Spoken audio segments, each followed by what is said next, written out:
the sprawling network of cities that makes up Greater São Paulo. A vast metropolitan complex stretching far beyond the horizon usually reserves its darkest dramas for the headlines of the major capitals. Cajamar, one of these satellite cities, was known until 2025 for its relative calm, a stark contrast to the whirlwind of urban violence that so often engulfs Brazil. Data from the São Paulo State Department of Public Safety painted a picture of remarkably low violent crime rates. Only 2 cases of homicídio doloso, the Brazilian legal term for intentional homicide, equivalent to murder in the U.S., were recorded in all of Cajamar in 2024. By January 2025, just 1 case had been reported. That long-standing peace, however, was shattered by an act of brutality that, over the following weeks, would expose the deepest fractures of gender-based violence in the country, turning the murder of a teenage girl, Vitória Regina de Souza, into a national symbol in the fight against femicide. Vitória Regina de Souza was a 17-year-old with plans for the future, a girl who dreamed of leaving her hometown behind. She had an unusual, even morbid fascination with the field of autopsy work. For her parents, who worked tirelessly to raise their daughter, Vitória's daily routine was carefully shaped by love and concern. She called home often to let them know where she was, who she was with, and how her day was going. But on the night of February 26, 2025, that familiar rhythm collapsed under the weight of fear. Vitória was on her way home after a day of work at a shopping mall in Cajamar. Her house was in the rural district of Pananduva, and the trip required taking a bus. That evening, her father, who usually picked her up, was unable to do so because of car trouble and mobility issues. Her elderly mother also couldn't make the trip. While riding the bus, or perhaps waiting for it, Vitória sent voice messages to a friend, her voice tight with palpable tension. The fear was real, visceral. She said she was being harassed by 2 men in a car, and that shortly after, 2 other men boarded the bus with her. Her account described how close the threat felt. One of the men sat right behind her. The anxiety was so overwhelming that, according to reports, she was crying as she recorded the messages. Yet that narrative of terror seemed to be interrupted, if only for a fleeting moment of relief. In her last recorded message, Vitória wrote, "Tá boa," a Brazilian slang phrase meaning it's all good or everything's fine. She mentioned that the 2 men hadn't gotten off the bus with her. Those were the final minutes of her known life. The young woman got off alone at the last stop in Pananduva, and then came silence, a silence that would stretch into a week of agonizing searches. Vitória's family soon felt the crushing weight of her absence. Her mother would later describe that week of disappearance as the most painful and distressing time of her life, reliving the grief each time she passed the door her daughter used to open to chat. As the Cajamar police began their search, driven by the family's desperation, the investigation quickly started to focus on Vitória's final steps and the threats she had sensed. Security camera footage captured her route to the bus stop. More than 11 witnesses were interviewed in the first weeks. At first, police considered several possibilities, including kidnapping, though that theory was largely dismissed, as Vitória came from a humble family with no means to pay ransom and owned nothing of significant value. A dark and unsettling turn emerged in the search on February 28, just 2 days after Vitória went missing. In a waterfall area between Cajamar and Jundiaí, roughly kilometers, about 5 miles from the victim's home, police discovered the body of an elderly woman, 65-year-old Edna de Oliveira Silva. Edna had also been last seen on February 26th, the very same day Vitória disappeared. Edna's past was complicated. She had a criminal record dating back to 1984, with charges that included drug trafficking, possession of narcotics, fraud, and aggravated theft. The most disturbing link, however, was her connection to the family of the man who would soon become the main suspect. Edna had once worked as a caregiver for the mother of Macal Antonio Sales dos Santos' stepfather. Police immediately began investigating whether Edna's death might have been a queima de arquivo, a killing meant to silence a potential witness who may have seen something crucial related to the teenager's disappearance. Vitória's disappearance dragged on for exactly 1 week.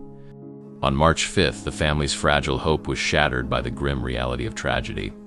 The body was discovered by the sniffer dogs of the Municipal Civil Guard (GCM), a local police force in Brazil. It was found in a dense forested area in the rural zone of Cajamar, about 5 kilometers, roughly 3 miles from Vitória's home. The state of decomposition was advanced, yet the signs of violence were horrifying. The victim was naked and the brutality was extreme. Her head had been nearly severed, and her hair had been shaved. Identification was only possible because of the young woman's tattoos and a belly button piercing. Kejimar, a city long accustomed to low crime rates, was shaken by what became its second homicide of the year. With the murder confirmed, the civil police, Brazil's investigative branch, comparable to a state or federal detective department, intensified their work. They initially focused on 7 possible suspects, including the victim's ex-boyfriend Gustavo Vinicius, a ficante, a Brazilian term for a casual sexual partner, the 2 men who had boarded the bus, the 2 individuals who had harassed her in the car, and a man believed to have lent the vehicle used in the crime. At first, investigators considered motives such as revenge or intimidation, and there were even suspicions of involvement by criminal factions, including the notorious PCC Primeiro Comando da Capital, one of Brazil's largest organized crime groups. The contradictions in the suspects' statements were an early red flag. Vitoria's ex-boyfriend, Gustavo Vinicius, was questioned and initially released. But a judge later ordered his temporary arrest, a short-term detention typically lasting 5 days used for investigative purposes. According to the family's lawyer, his statement contained several inconsistencies. Field investigations and surveillance soon led authorities to a new name, Macal Antonio Sales dos Santos. He was suspected of owning the silver Toyota Corolla that had been seen near the crime scene. On Saturday, March 8th, Macal was arrested in Kejimar. The court issued a temporary detention order, citing strong evidence of his involvement and contradictions in his own testimony. There were also reports of suspicious activity at his home on the night of Vitoria's disappearance.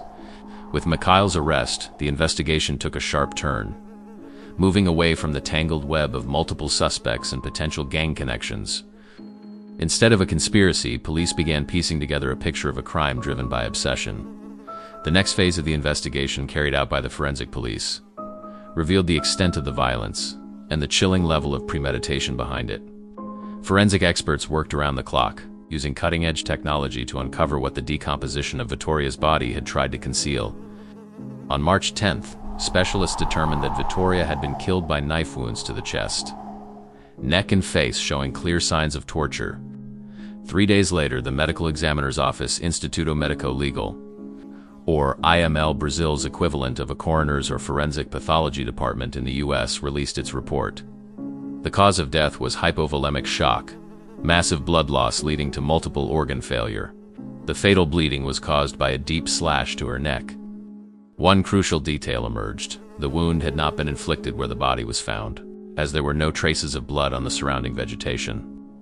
The brutality of the initial scene was magnified by information that, though not officially included in the final report, surfaced through investigators' DAO. Vitória had been tortured for at least 2 days and sexually assaulted, possibly by more than one person. But the true horror of Vitória's story was uncovered in the digital forensics. Investigators used advanced data recovery software, including tools developed by the Israeli company Celebrite, to retrieve deleted information from Macal's cell phone. What investigators uncovered painted the portrait of a cold, methodical stalker. Analysis of the device revealed that Macal had been obsessively monitoring Vitória 4 months since September 2024, storing numerous photos of her. There were also images of other young women with similar physical features, suggesting a predatory and obsessive pattern of behavior. His phone contained photos of knives and a revolver, raising the possibility that these weapons were used to force Vitória into the car without drawing attention. The most damning evidence came from his internet search history, which revealed a disturbingly calculated mind.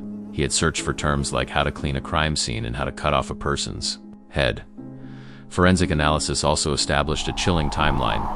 Macal had viewed a social media post from Vitória at the bus stop at 12:06 a.m. on February 27th, just 20 minutes before she got off in her neighborhood.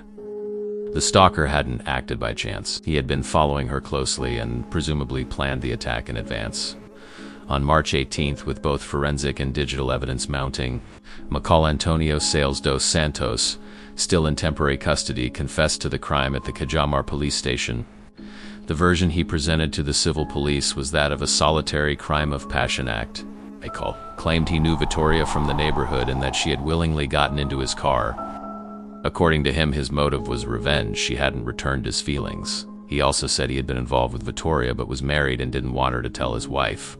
In his confession, he stated that an argument broke out inside the car on the night of February 26th, and he stabbed Vittoria 3 times after she resisted one of his advances.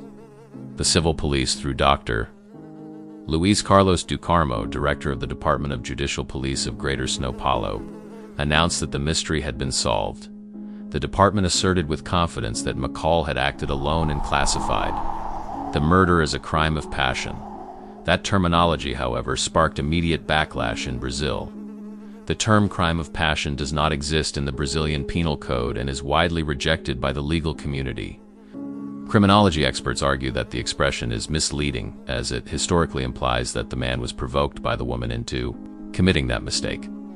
Using such a term can soften the perception of the crime, making it easier to apply mitigating circumstances, and worse, it trivializes the violence and shifts the blame onto the victim.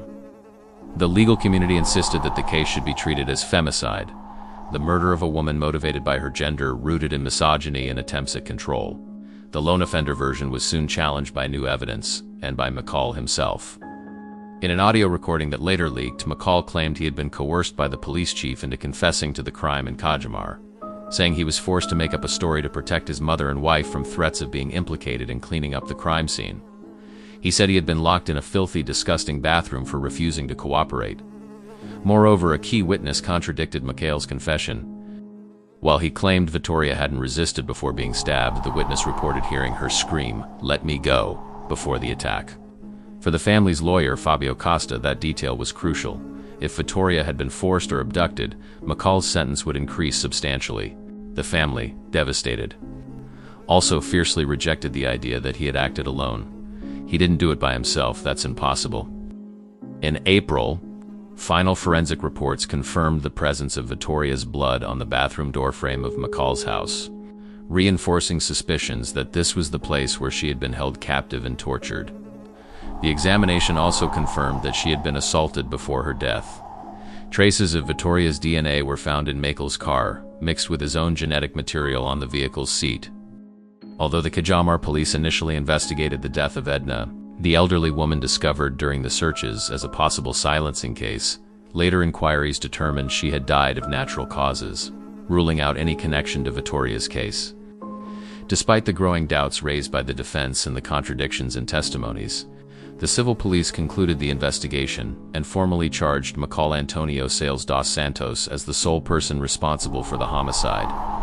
On April 29, 2025, the São Paulo Public Prosecutor's Office, the independent body of prosecutors in Brazil, similar to a district attorney or attorney general's office in the US, officially filed charges against McCall. The prosecutor's office concluded that he had acted alone in Vittoria's death. He was charged with 4 extremely serious crimes: kidnapping, femicide, concealment of a corpse, and procedural fraud. The inclusion of femicide signaled the prosecution's official stance. Vittoria was killed simply because she was a woman. The following day, April 30th, the São Paulo courts accepted the charges, making McCall a defendant for all 4 crimes. His temporary detention was converted into preventive detention, meaning he would remain in custody indefinitely with no set release date until trial. Despite the prosecutor's office's conviction that McCall acted alone during the murder, a disturbing element lingered, prompting the continuation of the investigation: unidentified male genetic material.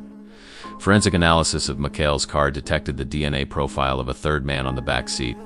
While the prosecutor's office could not definitively assert that this individual was involved in the murder, the finding raised the serious possibility of an accomplice. Recognizing this uncertainty, the São Paulo Public Prosecutor's Office ordered the civil police to open a new inquiry specifically to determine whether McCall had assistance from another person in concealing the body and committing procedural fraud. The police would have to track down this third person and clarify the origin of the DNA. With the formal charges filed and McCall officially a defendant, the legal battle intensified. In May 2025, McCall's defense submitted a dramatic motion seeking the annulment of the public prosecutor's charges. McCall's lawyers, seeking to have the charges dismissed, based their strategy on the claim that the investigation had been tainted by procedural irregularities, invoking the powerful legal doctrine known as the fruit of the poisonous tree, similar to the American doctrine, where evidence obtained illegally or derived from illegally obtained evidence is inadmissible. The defense's central argument focused on McCall's interrogation, during which he confessed to the crime. They alleged that McCall was coerced into confessing under threats that his family would be implicated. The interrogation took place at night and extended past midnight, which the lawyers argued constituted an abuse of authority. He was not informed of his right to remain silent, the Brazilian equivalent of the Miranda warning, which, while not codified, ensures a suspect is aware of their right to remain silent. The audiovisual recording of the confession, considered key evidence by the police, was allegedly cut into 17 segments and edited, and McCall was not initially informed that he was being recorded. The defense argued that due to these alleged violations, the interrogation and all evidence derived from it, including the indictment and the crime, reenactment should be excluded from the case file. Additionally, the defense challenged the premature nature of the indictment. They highlighted the contradiction that the public prosecutor's office itself had requested a new investigation into a possible accomplice in the concealment of the body, arguing that the inquiry was immature and incomplete. The defense also labeled the indictment as legally flawed due to the contradiction and narrative imprecision of the facts, pointing to the chronological confusion in the description of how the body was hidden. While the court reviewed the defense's complex motion to annul the charges and considered McCall's fate, who, if convicted, could face over 45 years in prison, the investigation continued to be plagued by uncertainties and new revelations. The crime reenactment was conducted by forensic experts in April, but without McCall's presence. The defense criticized the procedure, even noting that a car battery died during the process. In August, the case reached a significant milestone. A hearing lasting over 10 hours was held in Cajamar to hear all the witnesses. The court began determining whether McCall Sales would face a jury trial. The jury trial tribunal, do jury in Brazil, is the trial format for intentional crimes against life, where ordinary citizens, the jury, decide the defendant's guilt or innocence, functioning in a way comparable to the jury system in the United States. The parallel investigation into the concealment of the body remained active. In October 2025, nearly 8 months after Vitoria's death, the case took another grim turn. An intimate piece of clothing, possibly belonging to the victim, was found on the roof of a pigsty at Makel's mother's house. The item, discovered by an employee of Makel's stepfather, was awaiting forensic analysis, keeping alive the possibility that the crime scene extended beyond the locations initially identified. Additionally, a contradiction from a witness emerged in court. The person who had initially claimed to have seen McCall's car near Vitoria's bus stop, a key piece of the initial link, denied that statement during their judicial testimony. The saga of Vitoria Regina de Souza, a young woman who simply wanted to return home, turned Cajamar from a quiet town into a stage for a national debate on gender-based violence and the integrity of investigations.